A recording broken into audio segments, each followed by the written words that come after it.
আমরা জুলাই অভ্যুত্থানের মধ্য দিয়ে এদেশকে একটি ন্যায়সঙ্গত, একটি সুশৃঙ্খল, একটি শান্তিপূর্ণ ক্যাম্পাস গড়ে তোলার জন্য ঐক্যবদ্ধ কাজ করার প্রয়াস নিয়ে সামনে এগিয়ে যাচ্ছিলাম।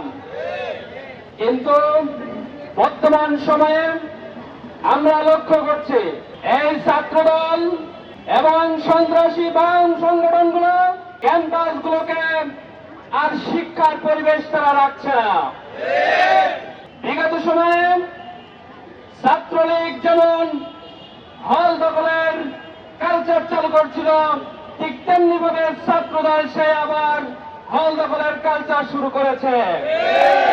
বিগত সময়ে ছাত্রলীগের সন্ত্রাসীরা যেভাবে আমাদের বোনদেরকে ধর্ষণ করেছিল, ঠিক তেমনি ভাবে ছাত্রদলের সন্ত্রাসীরাও আবার ধর্ষণের কালচার চালু করেছে। বিগত সময়ে আমরা যেভাবে করে দেখেছিলাম ছাত্রলীগ প্রত্যেক জায়গায় চাঁদাবাজির কালচার চালু করেছিল, ঠিক তেমনি ভাবে আবারও আমরা দেখতে পাই সব জায়গায় একটা বিশেষ সংগঠন চাঁদাবাজের কালচার চালু করেছে। সম্মানিত ভাইরা, আমরা স্পষ্ট করে জানিয়ে দিতে চাই, সন্ত্রাসী ছাত্রলীগকে যেমন এদেশের ছাত্র জনতা স্পষ্টভাবে তাদেরকে জবাব দিয়ে এদেশ থেকে তাদেরকে তাড়িয়ে দিয়েছে, ছাত্র দল যদি সেই রাস্তা বেছে নেয় তাদেরকেও এদেশ থেকে তাড়িয়ে দেওয়া হবে। আমরা কোন ধরনের ধর্ষণকে এদেশে প্রশ্রয় দিতে চাই না। আমরা কোন ধরনের চাঁদাবাজকে দেশকে এদেশে প্রশ্রয় দিতে চাই না। আমরা এদেশে একটি সুখী সমৃদ্ধশালী বাংলাদেশ করার প্রয়াস নিয়ে বাংলাদেশ ইসলামী ছাত্র শিবির ঐক্যবদ্ধভাবে কাজ করে যেতে চায়।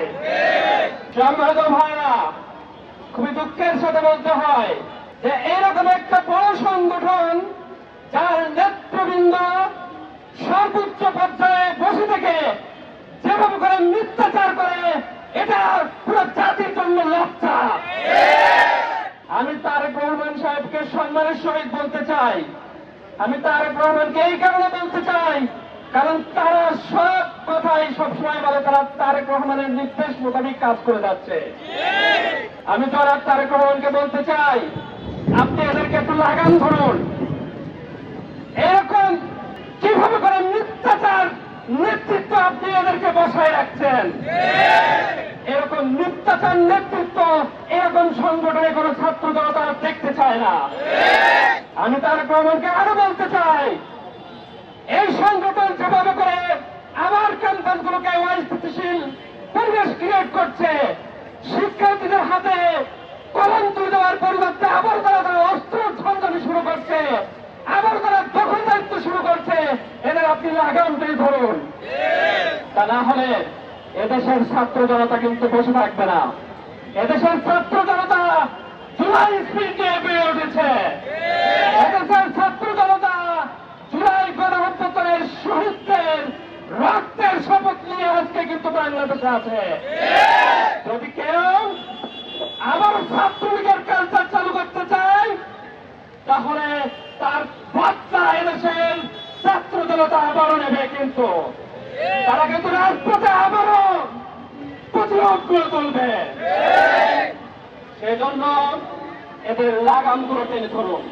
আমরা দেখতে পাচ্ছেন একটি সংগঠন যখন প্রচুরভাবে ডিসেম্বরের মধ্যে নির্বাচনের বয়ান সৃষ্টি করছে, ঠিক সেই সময়ে এই ছাত্র সংগঠন মনে করছে যে তারা ক্ষমতায় মনে হয় চলে গেছে।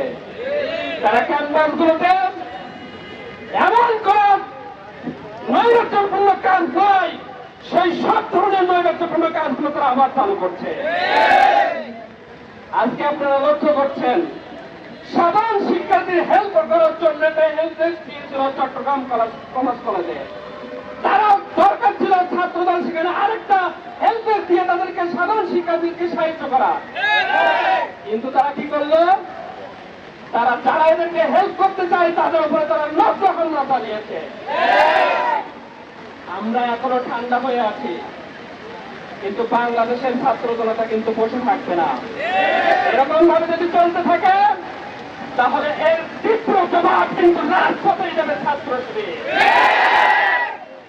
সুতরাং ছাত্র শিবিরকে নিয়ে খেলতে আসবেন না। সম্মানিত ভাইরা, আমরা এই জানুয়ারি থেকেই লক্ষ্য করছি ছাত্রদল তাদের নেতা কর্মীরা ধর্ষণের কালচার চালু করেছে। তাহলে কি আমরা বলতে পারি না এদের ধর্ষকদের দল?